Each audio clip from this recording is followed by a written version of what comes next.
Hello guys, so we are back with this amazing series revise through PYQs। इस series में हम एक JEE advance का question ले रहे हैं, उसको डिस्कस कर रहे हैं। उसके साथ साथ उससे एसोसिएटेड थ्योरी भी डिस्कस कर रहे हैं एंड और क्या पॉसिबल क्वेश्चन बन सकते हैं यूजिंग सिमिलर कॉन्सेप्ट वो भी हम देख रहे हैं। तो इस तरह से बहुत ही क्विकली हम क्वेश्चन भी देख लेंगे एंड थ्योरी भी रिवाइज कर लेंगे, तो बहुत ही एफिशिएंट तरीके से रिवीजन हो जाएगा। ठीक है, चैनल पर और भी एडवांस रिलेटेड कंटेंट डाला जा रहा है, ओरिजिनल कंटेंट जो यूट्यूब पे नहीं है। फ्रॉम स्टैंडर्ड बुक्स क्या क्या क्या क्या क्वेश्चंस बन सकते हैं एडवांस के, वो सब चैनल पे डाला जा रहा है। तो उस सबको देखने के लिए चैनल को सब्सक्राइब ज़रूर करें। तो आइए आज का क्वेश्चन देखते हैं। तो ये जेई एडवांस 2011 का क्वेश्चन है एंड इतना साल मुझे पढ़ाते हुए हो गया, मुझे पता है ये बहुत सारे बच्चों का वीक कॉन्सेप्ट होता है। ठीक है, मतलब 70% बच्चे, 70 to 80% बच्चे इसमें थोड़े वीक होते हैं and at the same time ये बहुत ही इम्पॉर्टेंट कॉन्सेप्ट है। हर साल या तो जेई मेन या जेई एडवांस इससे रिलेटेड क्वेश्चन पूछता है। इंटीजर टाइप क्वेश्चन बनाने का सबसे बढ़िया कॉन्सेप्ट ये है ना। ऑर्गेनिक केमिस्ट्री में इंटीजर टाइप बनाना हो तो ये वाला क्वेश्चन डाल दो। तो हर साल जेई मेन या जेई एडवांस इससे क्वेश्चन पूछता है। तो आज हम इस कॉन्सेप्ट को बहुत ही सिंप्लीफाइड तरीके से सीखेंगे। जिसको ऑलरेडी आता है ये कॉन्सेप्ट तो वो अपने तरीके से ही इस क्वेश्चन को करे। जो हर बार सही कर लेता है तो उसको मेरा तरीका अपनाने की ज़रूरत नहीं है। जिसको नहीं आता है, जिससे हर कभी गलत हो जाता है, कभी तुक्के में सही हो जाता है, तो फिर वो मेरे तरीके से ही चले। जैसे मैं बता रहा हूँ एग्जैक्टली उसको सीखे और उसी तरह से सोचे और अप्लाई करे। ठीक है, तो बहुत ही सिंपल तरीके से देखेंगे। तो हालोजिनेशन का क्वेश्चन है, हाइड्रोकार्बन प्लस आइसोमर्स का एप्लीकेशन है इसमें। ठीक है, हाइड्रोकार्बन में अल्केन का हालोजिनेशन अपन पढ़ेंगे और आइसोमर्स में ऑप्टिकल का इसमें अपन यूज़ करेंगे। तो इन दोनों का एप्लीकेशन है, तो ये क्वेश्चन मैं डिस्कस करूँगा। इसके साथ एक क्वेश्चन और मैं डिस्कस कर दूँगा। उसके अलावा मैंने ये 3 क्वेश्चन लिखे हुए हैं, तो इन 3 क्वेश्चंस को तुम्हें खुद करना है और कमेंट सेक्शन में मुझे इसके आंसर बताने हैं। तो नेक्स्ट डे मैं राइट आंसर भी कमेंट सेक्शन में पोस्ट कर दूंगा, जिससे तुम अपना मैच कर लेना, तुम्हारा प्रैक्टिस भी हो जाएगा। ठीक है, तो क्विकली मैं बता देता हूँ क्या करना है इन क्वेश्चन में। मोनोक्लोरिनेटेड प्रोडक्ट बताना है इंक्लूडिंग स्टीरियो, ऑब्वियसली, है ना। मोनोक्लोरिनेटेड मतलब तुम्हें एक हैलोजन लगाना है, पहले से कोई लगा हुआ तो कोई बात नहीं, तुम्हें एक लगाना है। जैसे यहाँ पर तुम्हें डाइक्लोरिनेटेड प्रोडक्ट बताना है, एक तो लगा हुआ है, एक और तुम्हें खुद से लगाना है और कितने प्रोडक्ट बनेंगे वो बताना है। सिमिलरली ये जे एडवांस का PYQ है, इसमें भी तुम्हें एक ब्रोमीन जोड़ना है और कितने प्रोडक्ट बनेंगे इंक्लूडिंग स्टीरियो ये तुम्हें बताना है। ठीक है, एक और कॉन्सेप्ट यहाँ पर यूज़ होता है, टोटल फ्रैक्शन कितने बनेंगे वो भी देखते हैं अभी। ठीक है, तो चलो इस क्वेश्चन पर आते हैं। तो इसमें पूछा maximum number of isomers that are possible on monochlorination of the following compound. तो सबसे पहले तो ये हैलोजिनेशन वाली रिएक्शन समझते हैं क्या होती है, फिर क्वेश्चन पर चलेंगे। ये भी बहुत इंपॉर्टेंट रिएक्शन है भाई, हैलोजिनेशन एल्केन की। तो क्या होता है इस रिएक्शन में, सबसे पहले रिएक्शन का टाइप बताएं। तो जैसे मीथेन का एग्जांपल ले लेते हैं। तो इसको देख के क्या रिएक्शन का टाइप बता सकते हो क्या, कौन सा रिएक्शन हो रहा है। तो it is a substitution reaction, hydrogen हट के क्लोरीन लग रहा है, तो सब्स्टिट्यूशन रिएक्शन है। और ये कौन से मैकेनिज्म से होती है, फ्री रेडिकल से। तो ये फ्री रेडिकल सब्स्टिट्यूशन रिएक्शन है। फ्री रेडिकल मैकेनिज्म के बारे में कुछ बातें तुम्हें पता है कि 3 स्टेप्स में होता है। कौन सी 3 स्टेप होती है, इनिशिएशन, प्रोपोगेशन एंड टर्मिनेशन। ये मुझे पता होनी चाहिए भाई, नहीं पता है तो थोड़ा सा थ्योरी पढ़ ले, NCERT से पढ़ लो, क्लियर हो जाएगा। ठीक है, मैं इन पे डिटेल में नहीं जा रहा हूँ।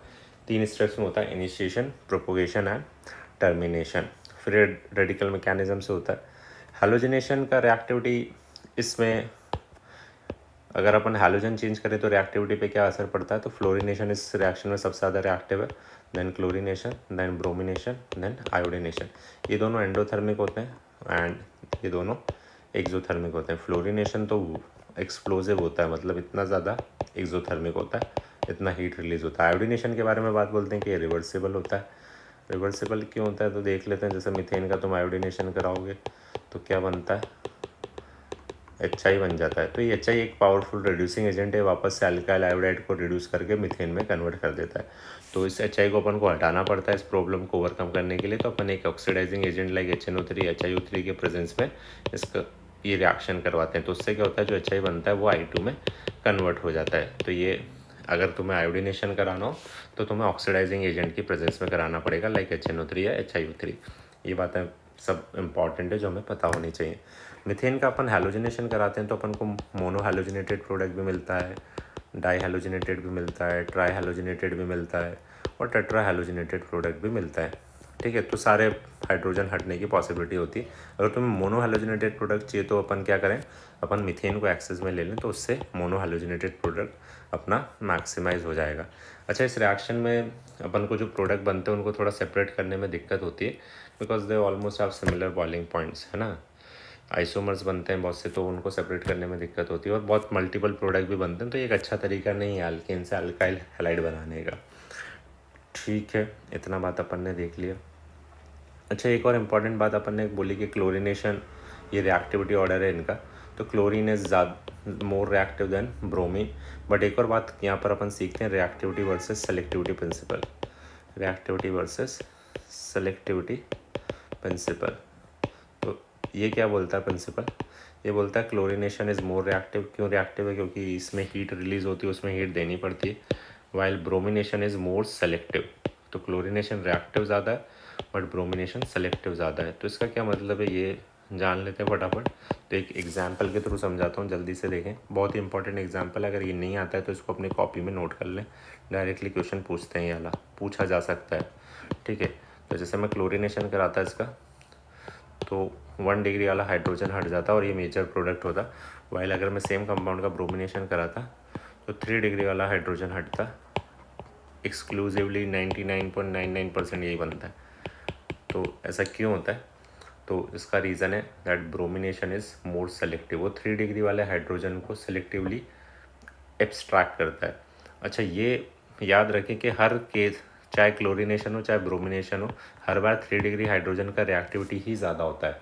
जैसे क्लोरीनेशन के केस में 3 डिग्री का रिएक्टिविटी है 5, 2 डिग्री का है 3, 1 डिग्री का है 1 है। अप्रॉक्स डेटा दे रहा हूँ, कोई एग्जैक्ट डेटा नहीं और याद भी नहीं करना है। सेम चीज़ तुम देखोगे ब्रोमिनेशन के केस में 1600:80:1, तो तुम देख रहे हो 3 डिग्री वाला ज़्यादा रिएक्टिव है हर दोनों केसेस में।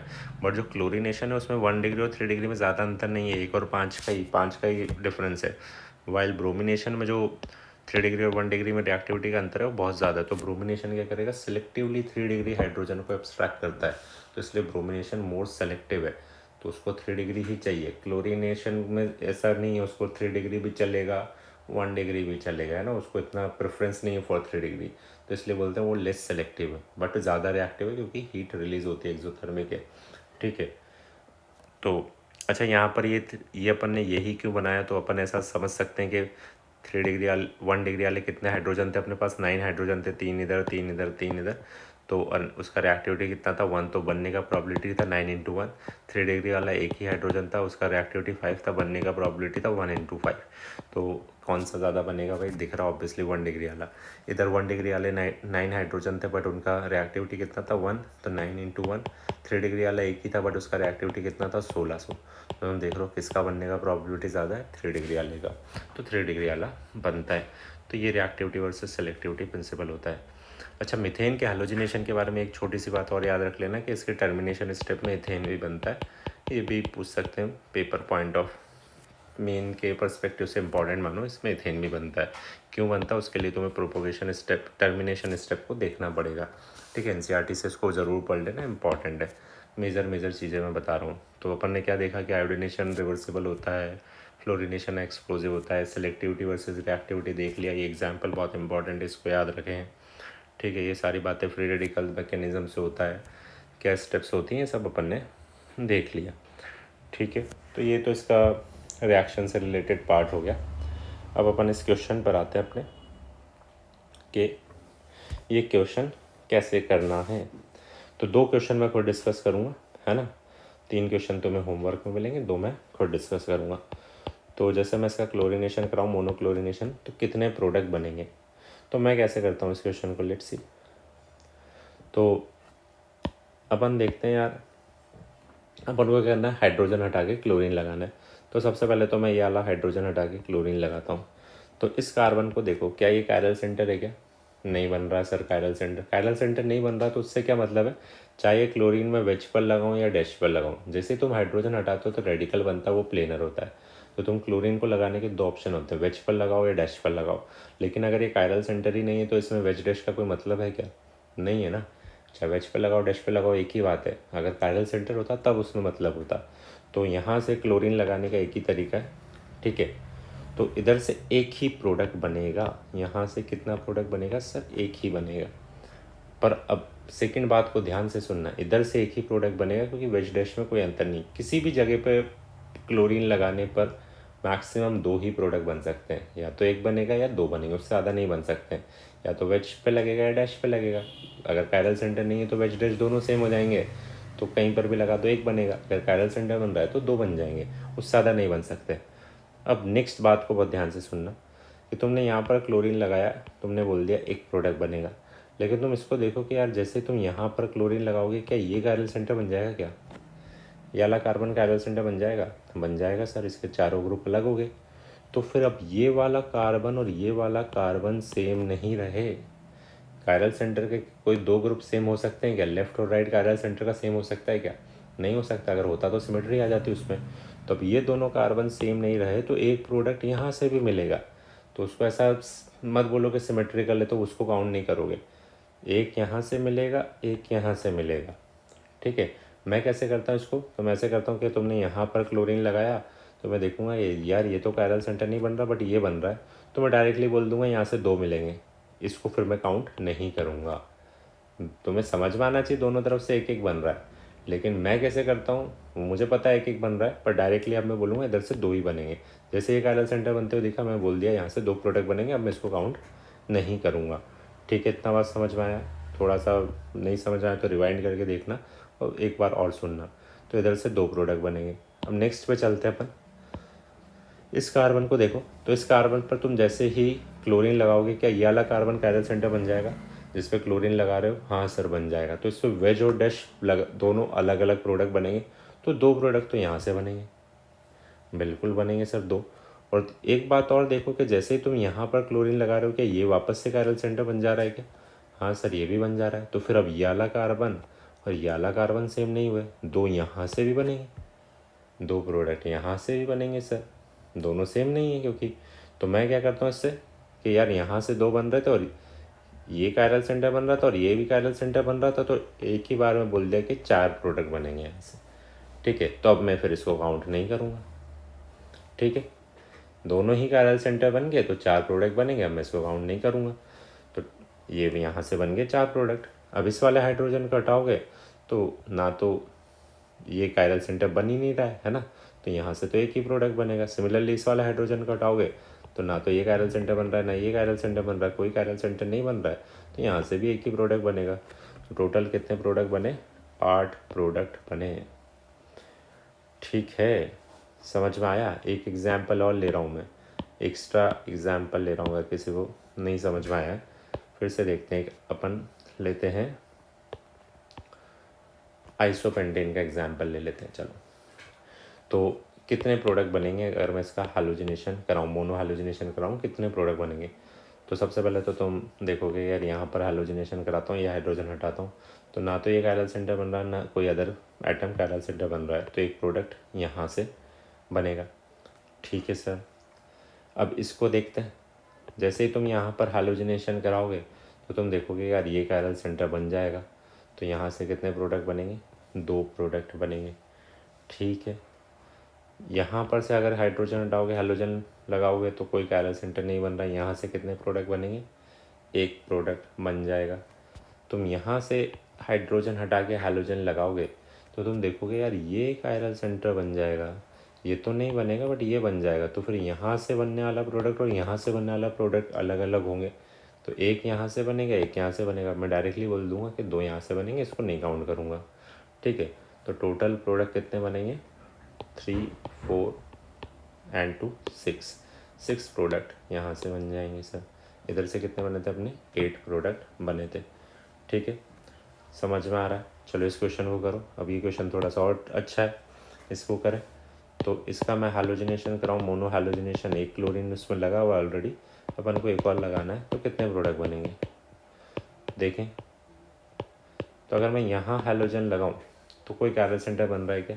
ये तो नहीं बन रहा सर, ये तो ऑलरेडी है, ये फिक्स्ड है ना, इसमें कुछ चेंज नहीं हुआ। अगर उस कैरल सेंटर पर रिएक्शन नहीं हो रही है तो उसका स्टीरियोकेमिस्ट्री नहीं चेंज होता है। ठीक है, तो यहाँ से तुम लगाओगे एक ही प्रोडक्ट बनेगा सर। ठीक है, फिर तुम यहाँ पर जब हैलोजन लगाओगे तो तुम देखोगे यार दोनों क्लोरीन क्लोरीन है, कोई कैरल सेंटर नहीं बन रहा, तो यहाँ से भी एक ही प्रोडक्ट बनेगा। ठीक है, अब तुम यहाँ पर हैलोजन लगाओगे तो यहाँ से दो प्रोडक्ट बनेंगे भाई। कैसे बनेंगे? क्योंकि ये कायरल सेंटर बन जाएगा, ये वाला कार्बन कायरल सेंटर बन जाएगा ना, ये तो ऑलरेडी फिक्स है, उसको नहीं चेंज करना है ना। वो तभी चेंज होगा जब वहाँ पर रिएक्शन होगी, और कहीं रिएक्शन होगी तो वो चेंज नहीं होगा। तो यहाँ पर जैसे ही तुम क्लोरीन लगाओगे ये कायरल सेंटर बन जा रहा है, दो प्रोडक्ट बनेंगे। कौन से दो प्रोडक्ट बनेंगे वो भी तुम देख सकते हो, ये जेई एडवांस का ही सवाल है ये भी। तो इस कार्बन को देखो, अभी कायरल सेंटर बन गया तो एक बार HCl ऐसे लग सकता है, और ऊपर वाले कार्बन को देखो वहाँ पर कुछ चेंज नहीं कर रहा हूँ मैं, वैसा कैसा ही, उस पर रिएक्शन नहीं हुआ है, और एक बार Cl और H ऐसे लग सकते हैं। ठीक है, तो ये जो दो प्रोडक्ट बने वो मैंने बना दिए। क्या रिलेशन है इनके बीच में? डायस्ट्रोमर है, क्योंकि यहाँ पर कुछ चेंज नहीं हुआ, यहाँ पर चेंज हुआ। ठीक है, अभी और डिस्कस करेंगे। यहाँ पर जब हैलोजिनेशन कराओगे तो तुम देखोगे कोई कायरल सेंटर नहीं बन रहा है, वो है बट वो ऑलरेडी फिक्स्ड है, उसको नहीं चेंज कर रहे हैं हम कुछ भी, तो एक प्रोडक्ट यहाँ से ही बनेगा। तो टोटल प्रोडक्ट कितने बन रहे हैं सर अपने? टोटल प्रोडक्ट अपने बन रहे हैं 5। और वो तुमसे इसमें से पूछता ऑप्टिकली एक्टिव कितने बन रहे हैं, कितने ऑप्टिकली एक्टिव बनेंगे? तो यहाँ से एक कराओगे तो एक कायरल सेंटर ही है, कोई नया कायरल सेंटर नहीं बन रहा है, तो यहाँ से एक प्रोडक्ट बन रहा है वो ऑप्टिकली एक्टिव है। इधर जब तुम हैलोजिनेशन करा रहे हो तो कोई कायरल सेंटर नहीं बचा, तो ऑप्टिकली इनएक्टिव है। ठीक है, यहाँ से तुम जब क्लोरिनेशन कराए तो दो प्रोडक्ट बने, एक में प्लेनो सिमेट्री है, एक में नहीं है, ये ऑप्टिकली एक्टिव है। तो एक ऑप्टिकली एक्टिव इधर से आया था, एक ऑप्टिकली एक्टिव इधर से आया, एक इधर से आएगा क्योंकि ये कायरल सेंटर तो बचा ही रहेगा। तो ऑप्टिकली एक्टिव प्रोडक्ट कितने बनेंगे? 3 ऑप्टिकली एक्टिव प्रोडक्ट बनेंगे। ठीक है, एक मीज़ो बनेगा, एक मीज़ो बनेगा, ठीक है, और एक ऑप्टिकली इनएक्टिव बनेगा। मीज़ो भी ऑप्टिकली इनएक्टिव है बट मीज़ो में कायरल सेंटर होता है, एक में कायरल सेंटर ही नहीं बचेगा। ठीक है, तो टोटल 5 प्रोडक्ट बनेंगे जिसमें से एक मीज़ो होगा, 3 ऑप्टिकली एक्टिव होंगे। ठीक है, हो गया ये सवाल भी। तो ये अपन ने डिस्कस कर लिया पूरा हैलोजिनेशन किस तरह से कराना है। अब ये 3 क्वेश्चन तुम्हें खुद से ट्राई करने हैं। तुम्हें पहली बार में जो मैंने बताया वो नहीं समझ में आएगा, तुम्हें 2-3 बार देखना पड़ेगा उसको, तब वो समझ में आएगा। ठीक है, तो उसको ध्यान से देखें और आंसर्स को कमेंट में ज़रूर बताएं। मिलते हैं नेक्स्ट वीडियो के साथ। आई होप कि तुम्हें ये वीडियो समझ में आया होगा, कुछ तुम्हें क्लैरिटी मिली होगी। कमेंट्स में मुझे बताओ।